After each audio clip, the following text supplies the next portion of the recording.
গেল 5ই আগস্ট ছাত্র জনতার গণ অভ্যুত্থানের পর দুর্বৃত্তদের হামলা ও অগ্নিসংযোগে ধ্বংসস্তূপে পরিণত হয় মুন্সিগঞ্জ পৌর ভবন। আগুনে পুড়ে ছাই হয় নাগরিক সেবার সকল অনুষঙ্গ।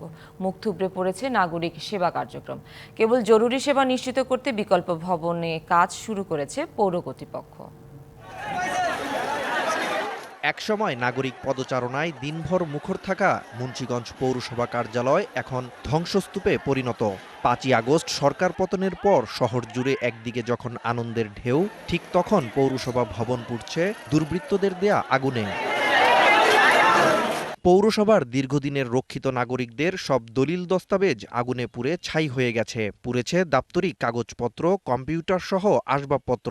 এতে মুখ থুবড়ে পড়েছে নাগরিক সেবা কার্যক্রম। ঢালাইয়ে দৃঢ়তা, নির্মাণে নিশ্চয়তা। প্রিমিয়ার সিমেন্ট, ঢালাইয়ের রাজা।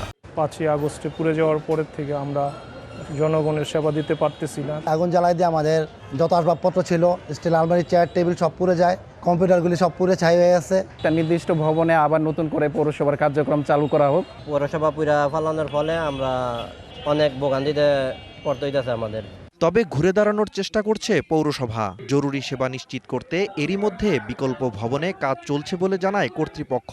মিনিস্ট্রির সুপারিশের ভিত্তিতে পৌর ভবনটা নির্মাণ করা যাবে বা রিপেয়ার করা যাবে কিনা সেটা বিষয়ে আমরা পরবর্তী প্রয়োজনীয় ব্যবস্থা গ্রহণ করব। পৌর ভবনের বাইরে একটা জায়গা করেছি, সেখানে আমাদের মোটামুটি একটা বসার ব্যবস্থা করেছি।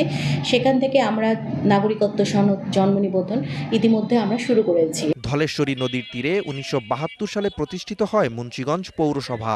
এর আওতায় 1.5 লক্ষাধিক মানুষের বসবাস। DBC news desk.